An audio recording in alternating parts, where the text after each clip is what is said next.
नमस्कार दोस्तों, शिक्षा जगत की तमाम बड़ी खबरों के साथ मैं आपका दोस्त एक नए वीडियो के साथ। यह वीडियो सक्षमता पास किए उन तमाम शिक्षकों से संबंधित है, जिसको लेकर आइए सुनते हैं एमएलसी बंशीधर ब्रिजवासी जो शिक्षक नेता हैं ने किस तरह इनके मांगों को सरकार के समक्ष रखा है। उन्हीं से सुनते हैं। चैनल पर नए हैं तो सब्सक्राइब कीजिए, वीडियो अच्छा और इन्फॉर्मेटिव लगे तो लाइक और शेयर कीजिए। तो चलिए शुरू करते हैं। क्या कह रहे हैं बंशीधर ब्रिजवासी सक्षमता पास किए शिक्षकों के बारे में, सरकार के बारे में, साथ ही साथ उन शिक्षकों के बारे में जो सक्षमता पास नहीं कर पाए हैं। तो आइए सुनते हैं। कल के वीडियो में आप लोगों से वायदा किया था कि सक्षमता परीक्षा उत्तीर्ण शिक्षकों के मुद्दे पर और सक्षमता परीक्षा से संबंधित विषय वस्तुओं पर हम बात करेंगे। तो हम आपसे आज इस वीडियो के माध्यम से रूबरू हैं और सक्षमता परीक्षा उत्तीर्ण शिक्षकों से संबंधित मुद्दों को लेकर तरह तरह के YouTube चैनलों पर भांति भांति की खबरें प्रचारित की जा रही है। कोई शिक्षकों का वेतन 15,000 बढ़ा दे रहा है, कोई 20,000 बढ़ा दे रहा है, कोई कुछ कर दे रहा है। तो बहुत सारे हमारे साथी हैं जो फोन करते हैं, सर क्या होगा, नहीं होगा। जो परीक्षा दिए हैं वो भी फोन करते हैं कि क्या होगा, जो नहीं दिए हैं वो भी फोन करते हैं कि क्या होगा। तो आज मुझे आवश्यकता महसूस हुई कि नहीं, इस चीज को स्पष्ट करना चाहिए। तो साथियों, मैं आपको बताना चाहता हूं, आप देखिए, हमने 24 तारीख को ही सक्षमता परीक्षा उत्तीर्ण साथियों के लिए हमने यह पत्र जो है सौंपा है, राज्य सरकार को यह दिया है। यह पत्र आप देखिए और आप इस पत्र में देख सकते हैं हमने राज्य सरकार से जो जो चीजें डिमांड की है और जो कुछ भी हमने कहा है। मुख्य रूप से सक्षमता परीक्षा उत्तीर्ण साथियों की जो मांग है और जो समस्याएं हैं, उन समस्याओं को हमने राज्य सरकार के समक्ष उठाने का प्रयास किया है और इसमें हमने रखा है। इसको मैं इस पर हम डिस्कस करेंगे। हम आपके अवलोकन हेतु यह पत्र आपको हम दिखा रहे हैं और हम इसको फेसबुक पर सार्वजनिक कर देंगे। दोस्तों, हमारे जो साथी सक्षमता परीक्षा दिए, जो परीक्षा नहीं दिए, उनके बीच एक कॉन्फ्लिक्ट है और कहीं ना कहीं हम लोग आपस में इस चीज को लेकर एक दूसरे से मनमुटाव की स्थिति पैदा कर रहे हैं। तो कहीं ना कहीं इस चीज पर गंभीरता पूर्वक और जिस प्रकार से शिक्षक का पेशा है और शिक्षक को जिस प्रकार से गंभीर होना चाहिए, उसी गंभीरता के साथ, उतनी ही संजीदगी के साथ इस मुद्दे पर हम लोगों को विचार करना चाहिए। हम आपसे बात करना चाहते हैं उन स्थितियों की, उस समय की हम आपसे चर्चा करना चाहते हैं जो समय हम लोगों के साथ आया था कि परीक्षा देना है। तो विद्रोह शुरू हुआ, फिर धीरे धीरे राज्य सरकार ने दबाव बनाया और दबाव बना करके फिर बहुत सारे लोग बहुत तरह की परिस्थितियों के कारण परीक्षा दिए, बहुत सारे लोग नहीं दिए। तो हम उस समय से लेकर के अब तक आपसे बात करना चाहते हैं। पहले इस बात को समझा जाए कि आखिर हम लोगों ने परीक्षा का विरोध क्यों किया। क्या वास्तव में हम लोगों ने परीक्षा का विरोध किया था? तो हम आज फिर अपने बात को दोहराना चाहते हैं कि हम लोगों ने परीक्षा का विरोध नहीं किया था। सक्षमता परीक्षा हो, किसी तरह की परीक्षा हो, उस परीक्षा का विरोध नहीं था। हम यह कह रहे थे कि डिपार्टमेंटल एग्जाम ले लिया जाए, हम लोगों को कोई आपत्ति नहीं है। तो परीक्षा का विरोध नहीं था, बल्कि विरोध इस बात का था कि इस परीक्षा के बहाने जो मिस्टर मोगेम्बो की जो साजिश थी कि इस परीक्षा के बहाने हम शिक्षकों को ये जिला बदर करना चाहते थे। तो हम इसके विरोधी थे कि जो लोग अपने घर परिवार में हैं, अपने बाल बच्चों के साथ हैं, परिवार के साथ हैं, तो आखिर उनको आप परिवार से, घर से बेघर करना क्यों चाहते हैं। दूसरा हमारा सबसे बड़ा सवाल था कि जो आपने विशिष्ट शिक्षक नियमावली बनाई थी, उस नियमावली में आपने कहा कि विशिष्ट शिक्षक बनने के बाद अधिकार के रूप में आप प्रोन्नति का दावा नहीं कर सकते हैं। मतलब हमारा प्रोमोशनल एवेन्यू खत्म कर दिया गया उस नियमावली में। और तीसरी बात थी कि जब विशिष्ट शिक्षक बन जाएंगे तो चूंकि नया पद होगा तो पूर्व की सेवा हमारी शांत हो जाएगी। तो वो हमारा सेवा निरंतरता का लाभ हमको नहीं मिल पा रहा था। तो ये 3 ऐसे मुद्दे थे जिन मुद्दों को लेकर हम लोग का विरोध था। विरोध था कि आप हमारा स्वैच्छिक स्थानांतरण दीजिए, हम कह रहे थे कि हमको सेवा निरंतरता का लाभ दे दीजिए, और हम कह रहे थे कि हमारे प्रमोशनल एवेन्यू को बरकरार रखिए। बस यही 3 मुद्दे थे। अगर ये 3 शर्तें सरकार अगर उस समय मान ली होती तो हम सभी लोग परीक्षा में शामिल होने के लिए तैयार थे। ऐसा नहीं था कि हम सीधे सीधे परीक्षा को नकार रहे थे। तो ये आपको मैं आज फिर इस बात को मैं दोहरा रहा हूं, और मैं आपको बता दूं कि हमने राज्य सरकार से जो बात की है उसमें हमने माननीय मुख्यमंत्री को, माननीय मंत्री शिक्षा विभाग को और अपर मुख्य सचिव महोदय को हमने मांग पत्र 24 तारीख को ही सौंपा। ये लगभग 12-13 दिन बीत गए हैं, हम इसको सार्वजनिक नहीं किए थे, क्योंकि हम इसको बहुत ज्यादा सार्वजनिक करके दिखाना हम नहीं चाह रहे थे। लेकिन चूंकि इतनी सारी खबरें आ रही है तो मुझे लगा कि नहीं, इस चीज को अब सार्वजनिक करना चाहिए। तो हमने ये राज्य सरकार के समक्ष बात रखी है, और मुझे लगता है कि हम लोगों ने जो बात रखी है उस पर सरकार कहीं ना कहीं गंभीरतापूर्वक विचार कर रही है। और इसमें हमने विषय में ही लिख दिया है कि सक्षमता परीक्षा उत्तीर्ण शिक्षकों को स्वैच्छिक स्थानांतरण, प्रोन्नति का पर्याप्त अवसर एवं पूर्व की सेवा के आधार पर वरीयता का लाभ प्रदान करने के संबंध में ये जो 3 हमारी मांगे थी, जो 3 शर्तें थी हम लोगों की, वो हमने अभी फिर से इसको दोहराया कि ये चीज आप दे दीजिए।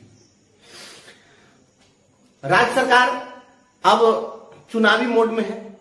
पहले तो आपने देखा कि किस प्रकार से जो तत्कालीन अपर मुख्य सचिव थे वह किस प्रकार से कर रहे थे। तो अपर मुख्य सचिव पूरे बिहार के शिक्षकों को एकदम ये चाह रहे थे कि मदारी का बंदर बना करके रखें कि हम डंडा से जो कहे, उठ तो उठ, बैठ तो बैठ, हाँक दे तो चल दे।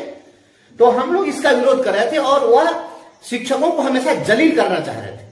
तो अगर जलील करने की नीति थी तो हमने इसका पुरजोर विरोध किया, और आपके विरोध की बदौलत, आप साथियों के इस विश्वास की बदौलत हम लोगों ने जो बात उठाई, हमारी आवाज वहां तक पहुंची सरकार तक, और धीरे धीरे यह जनमानस में भी बात पहुंचने लगी कि ये नेक इरादे उनके नहीं थे।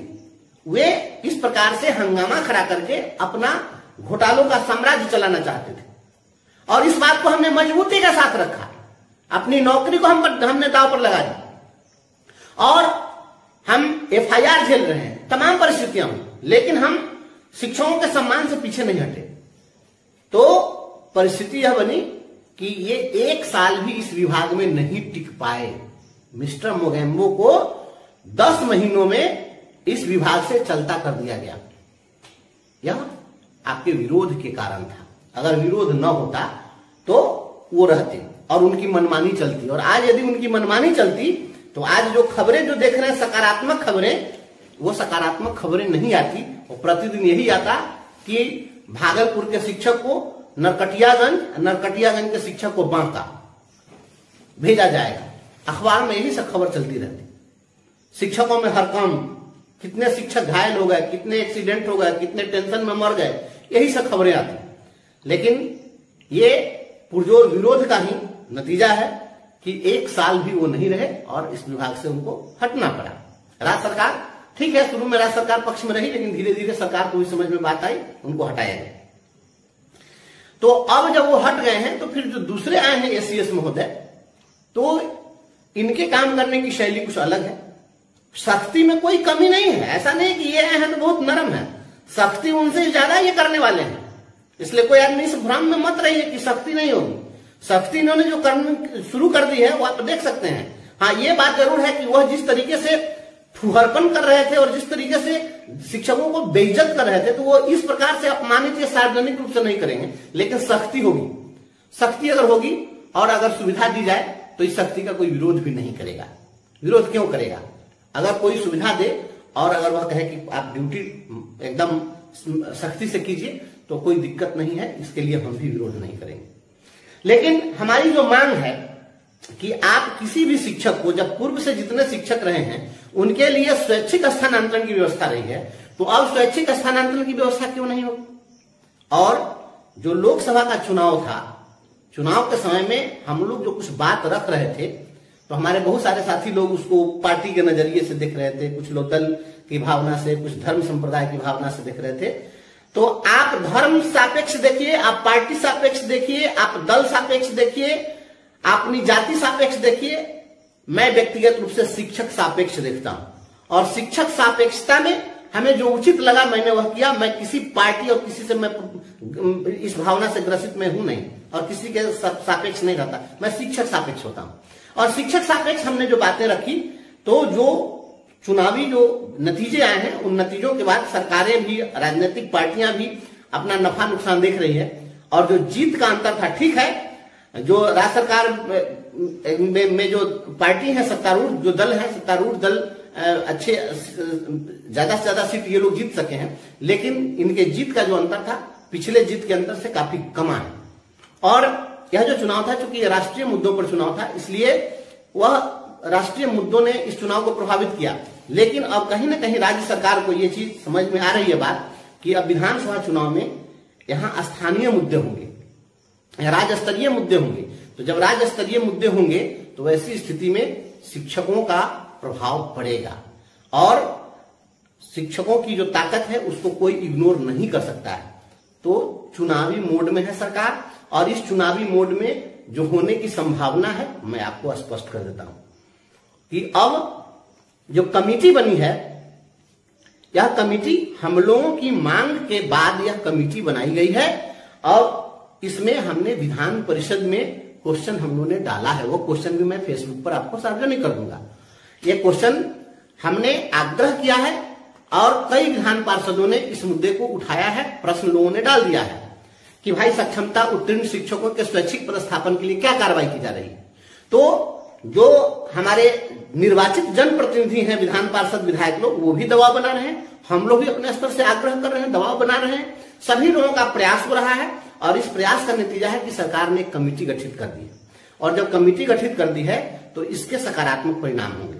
सकारात्मक परिणाम क्या होंगे कि निश्चित रूप से जो आपको जिला बदल करने की जो साजिश चल रही थी, मुझे लगता है कि ये सरकार वापस लेगी और लोगों का पदस्थापन कहीं ना कहीं स्वैच्छिक ही होगा।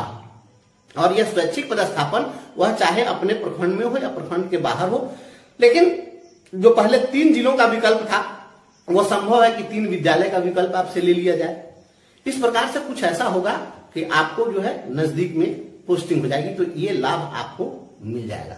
अब यह मत कहिएगा, अब इसको लेकर के बहुत सारे लोग जो है लगे वाहवाही पीटने के लिए कि ऐसा जो हो जाता है तो हम लोग सक्षमता परीक्षा दे दिए तो सरकार बहुत मेहरबान हो गई, और जो परीक्षा नहीं दिए थे वो बेवकूफ बन गए। मेरे भाई, देश की आजादी में गुलछर्रा उड़ाने वाले लोग वो होशियार हो गए, आप फांसी पर चढ़ने वाले भगत सिंह जैसे लोग बेवकूफ हो गए। ऐसी भावना नहीं रखनी चाहिए। जो लड़े हैं उन्हीं के कारण आपको सफलता मिली है। आप विचार करिए कि यदि हम हंगामा नहीं करते, अगर हम लोग लड़ाई नहीं लड़ते, तो क्या ये मिस्टर मोगेम्बो विभाग से जाते? और यदि वह नहीं जाते तो क्या ये तमाम चीजें होती? क्या हम लोग विरोध नहीं करते, सारे लोग फॉर्म भर ही देते तो अभी तक तो सभी लोगों की पोस्टिंग हो गई होती। तो जो लड़े हैं, आप उनके साहस और हिम्मत को पहले सलाम करिए कि उन्होंने लड़ाई लड़ी है, और लड़ाई लड़ी है तो इसका लाभ सभी को मिलेगा। दूसरी बात है प्रमोशनल एवेन्यू। प्रमोशनल एवेन्यू जो है वह हमारा हाईकोर्ट में भी चल रहा है। देखे हैं कि आपको एसीएस ने भी जो हाईकोर्ट के केस है उसकी समीक्षा करते हुए उन्होंने कहा है कि भाई इस पर निर्णय करिए। तो प्रमोशनल भी गतिविधियां चल रही है, कुछ ना कुछ प्रमोशन भी होगा। तो अगर यह सरकार हमको पहले प्रोन्नति दे देती है पोस्टिंग के पहले, या नई नियमावली बना करके विशिष्ट शिक्षक में प्रोन्नति के एवेन्यू को सरकार बरकरार रखती है और पूर्व की जो हमारी सेवा है उसको लेंथ ऑफ सर्विस में उसको काउंट करते हुए उसके आधार पर प्रमोशन दे देती है, तो निश्चित रूप से हमको लगता है कि आपको ये भी एक सकारात्मक चीज होगा और इस दिशा में सरकार को आगे बढ़ना उसकी मजबूरी भी है, सरकार उस पर प्रयास भी कर रही है। तो आपको सेवा निरंतरता का लाभ, प्रोन्नति का पर्याप्त अवसर और स्वैच्छिक स्थानांतरण, इन 3 चीजों पर कहीं ना कहीं अंदरूनी कुछ बातें चल रही है जो सकारात्मक है, सही दिशा में। अब आपको मैं यह बताना चाहता हूं कि हमारे जो साथी हैं, जो लोग सक्षमता परीक्षा नहीं दिए, वो लोग भी फोन करते हैं कि अब हम लोगों का क्या होगा। देखिए, जब लड़ाई होती है मैं किसी को झांसे में नहीं रखता हूं, गफलत में नहीं रखता हूं, डार्क में नहीं रखता हूं। जो हकीकत है उस बात को बता देना चाहिए। किसी को थोड़ी देर तकलीफ लग जाए, अच्छा लगे बुरा लगे वो अलग चीज है, लेकिन सही बात बता देना चाहिए। मुझे जो लगता है कि जिन लोगों ने परीक्षा नहीं दी, हम लोग परीक्षा नहीं दिए ऐसे लोगों में शामिल हैं, तो जो लोग परीक्षा नहीं दिए तो आपको लग सकता है कि जो लोग दे दिए वो तो आगे निकल जाएंगे, हम परीक्षा नहीं दिए तो हम तो पीछे रह गए। तो अभी जिस तरह की स्थिति बनी हुई है, अगर राज्य सरकार इन चीजों की घोषणा कर देती है, जो जल्द ही होने की संभावना है, अगर इसकी घोषणा हो जाती है और कि स्वैच्छिक पदस्थापन हम दे देंगे, अगर सरकार सर्विस कंटिन्यूटी दे देती है और आपको वरीयता का लाभ देती है, तो निश्चित रूप से उसके बाद हम लोगों की लड़ाई खत्म हो जाएगी और उसके बाद में अननेसेसरी हम लोग क्यों लड़ेंगे। और तब जो है राज्य सरकार से निश्चित रूप से हम लोग ही मांग करेंगे कि यदि हमारी जो शर्तें थी उसको सरकार मान ली है, तो जो दूसरी सक्षमता परीक्षा होने वाली है उसके लिए फॉर्म भरने का फिर एक डेट बढ़ा दीजिए और उसमें जो लोग परीक्षा देना चाहते हैं दे दीजिए। हालांकि अभी भी ये स्थितियां बनी हुई हैं कि जो चाहे कि विशिष्ट शिक्षक बनना चाहते हैं परीक्षा देंगे, जो नहीं देना चाहते हैं वह नियोजित नहीं बने रहेंगे। यह आपका ऑप्शन खुला हुआ रहेगा। लेकिन अगर जो शर्तें हैं उसको सरकार मान लेती है, तो उसके बाद में अगर वह परीक्षा के लिए कहती है कि नहीं फिर से हम फॉर्म का डेट बढ़ा दें, तो निश्चित रूप से तो झगड़ा ही समाप्त हो जाएगा। ये चीज है। और एक और मैं बात बताता हूं, हम लोगों की जो लड़ाई चल रही है, ग्रेचुटी की लड़ाई चल रही है हाई कोर्ट में, ये हर डेट पर ये महाधिवक्ता महोदय जाते हैं और तरह तरह का बहाना बनाते हैं, भागना चाहते हैं, बहस नहीं करना चाहते हैं। क्यों? उनके पास तर्क नहीं है। तो राज्य सरकार को यह भी बात समझ में आ रही है कि यदि इनको नियोजित भी रखते हैं तब भी इनको ग्रेचुटी का लाभ हमको देना ही पड़ेगा, पीएफ में कंट्रीब्यूशन देना ही पड़ रहा है। और वेतन की जहां तक बात है, तो ये जो कह रहे हैं जो लोग यूट्यूब चैनल वाले, मीडिया वाले कि इनको 15,000 वेतन बढ़ जाएगा, 20,000 वेतन बढ़ जाएगा, तो ये फालतू बात है। कोई वेतन उतन बढ़ने होने वाला नहीं। आपको पहले से जो वेतन मिल रहा है और आपका विशिष्ट शिक्षक बनने के समय जो जितना आपका मूल वेतन होगा, उस मूल वेतन के निकटतम जो फिटमेंट इंडेक्स में बना हुआ है, उस इंडेक्स में आपको फिट किया जाएगा। तो उस इंडेक्स में जब आपका वेतन को फिट किया जाएगा तो थोड़ा बहुत वेतन बढ़ सकता है, और बहुत ज्यादा इतना अंतर नहीं हो जाएगा, इतनी वेतन वृद्धि नहीं होने जा रही है। इसलिए वित्तीय बोझ सरकार पर बहुत ज्यादा नहीं बढ़ने जा रहा है। हम लोग, आपको याद होगा जो साथी पहले से लड़ाई लड़ रहे हैं, जब 2014 की लड़ाई लड़े थे तो हमने नारा दिया था एक मांग वेतन मांग। तो हमारी एकमात्र मांग थी कि वेतन मांग, और जो वेतनमान मिला तो ठीक है, हम जिस रूप में चाहते थे उस रूप में नहीं मिला, लेकिन उसी जो ही मिला वही वेतनमान आज के डेट में कहीं ना कहीं हम लोगों के लिए जो कुछ भी हो सका है उससे कुछ बेहतरी हुई। और उस वेतनमान के बाद में यह हमारी ही मांग थी। हम हमेशा सभी साथियों से कहते थे कि बहुत सारी मांग मत रखिए, और हम यह एकमात्र मांग रखे थे कि हमें राज्यकर्मी का दर्जा दो। तो राज्यकर्मी के दर्जा की लड़ाई की जो मांग है वह एकमात्र मांग के लिए हम हमेशा वकालत करते रहे। तो यह जो मांग है, अगर सरकार ने इस पर शर्तें थोप दी है तो ऐसा नहीं है कि हम जैसा चाहें उसी रूप में सब कुछ मिल जाए। अगर सरकार कहती है कि नहीं आपको परीक्षा ही देनी होगी, और परीक्षा हाई कोर्ट ने कह दिया कि आपको देना है तो दीजिए, नहीं देना है तो आपका स्टेटस बरकरार है। सुप्रीम कोर्ट में भी हम लोग गए, तो सुप्रीम कोर्ट में जो हम गए वहां भी कुछ बातें ऐसी हो गई जो कुछ पेच वहां भी था कि अब वहां देखिए, जब कोई भी समाज दो धर्मों में बट जाएगा तो वहां लड़ाई लड़ने वाले लोगों के साथ बहुत परेशानी होती है। इसको समझना पड़ेगा, क्योंकि अब वहां हम लोग गए तो यहां पर हाई कोर्ट ने कह दिया कि जो परीक्षा देना चाहते हैं दे, जो नहीं देना चाहते हैं नहीं दे, जो विशिष्ट शिक्षक बनना चाहते हैं वो बने, जो नहीं बनना चाहते हैं वो नहीं बने। तो यहां पर ऐच्छिक कर दिया। और यदि सुप्रीम कोर्ट में अगर पूरे विशिष्ट शिक्षक के लिए सक्षमता परीक्षा के आयोजन को ही रद्द कर दिया जाता, तो जितने लोग परीक्षा दिए हैं वो भी आज के डेट में हम पर भी पड़ते कि यही जाकर के रद्द करवा दिए। तो वो भी एक बहुत बड़ी समस्या थी। एक तकनीकी बात को समझना पड़ेगा। हम सवाल निश्चित रूप से खड़ा कर रहे थे कि सक्षमता परीक्षा भाई कितनी बार परीक्षा लीजिएगा, वो अलग चीज है, लेकिन अगर कोर्ट उस परीक्षा को ही खत्म कर देती तो जो लोग इस परीक्षा को पास किए हैं वो भी गुस्सा जाते, वो भी भड़कते कि भाई ये जो भी सरकार एक तरीका लाई थी राजकर्मी बनाने के लिए तो उसको इन्होंने जाकर खत्म करा दिया। तो हर स्थिति में हम ही लोगों को गाली मिलने वाली थी किसी भी परिस्थिति में। तो मैं समझता हूं कि हम लोगों ने जो मांग रखी है वह मांग फिर से अगर राज्य सरकार मान ले, हम लोगों को स्वैच्छिक स्थानांतरण की सुविधा दे दे, हमको प्रोन्नति का लाभ दे दे और सेवा निरंतरता का लाभ दे दे, तो वैसी स्थिति में विशिष्ट शिक्षक के रूप में राज्यकर्मी बनने में मुझे लगता है कि किसी को आपत्ति नहीं होगी। लेकिन ये शर्तें अगर सरकार मान लेती है तब, इसके लिए मजबूत पहल चल रही है। हम लोगों ने मांग पत्र सरकार को सौंप दिया है और माननीय लोगों के माध्यम से आपको क्वेश्चन भी डलवा दिया है। इसलिए स्पष्ट रहिए, ये फर्जी खबरों के चक्कर में नहीं रहना है। कमेटी बनी है, सकारात्मक दिशा में है, वेतन बहुत नहीं बढ़ेगा, लेकिन आपकी जो मांगे हैं उसमें कहीं ना कहीं संशोधन होने जा रहा है और निश्चित रूप से आपकी जो मांगे हैं वह पूरी होगी। राज्य सरकार चुनावी मोड में है, इसका लाभ आपको मिलेगा। मैं समझता हूं कि आप अभी तक जो सूचना है और अभी तक जो अपडेट है सक्षमता उत्तीर्ण साथियों के लिए, और पोस्टिंग की बात है तो आपको इतनी जल्दी पोस्टिंग भी तुरंत नहीं होने जा रही है। पोस्टिंग होगी तो इस जुलाई में पोस्टिंग नहीं होगी। आप मान के चलिए कि अगस्त लास्ट में अगर कुछ कवायद शुरू हो जाए तो ठीक है, नहीं तो सितंबर वगैरह में पोस्टिंग हो सकती है। और द्वितीय सक्षमता परीक्षा के बाद वो भी सितंबर में भी हमको कम उम्मीद है, क्योंकि द्वितीय सक्षमता परीक्षा का तो भी डेट भी नहीं निकला है। तो द्वितीय सक्षमता परीक्षा का डेट निकलेगा, संभव है उसमें फिर से एक बार फॉर्म भरने के लिए आपको। और तो देखा दोस्तों किस तरह से बंशीधर ब्रजवासी सक्षमता पास करने वाले शिक्षकों के बारे में बोल रहे थे। तो वीडियो अच्छा लगा होगा तो हमारे चैनल को लाइक, सब्सक्राइब और शेयर करना नहीं भूलें। पहली बार आए हैं तो ज़रूर सब्सक्राइब कीजिए, और वीडियो अच्छा और इन्फॉर्मेटिव लगे तो अपने दोस्तों में भी शेयर करिए, लाइक करिए, और हमारे चैनल को पर बने रहिए।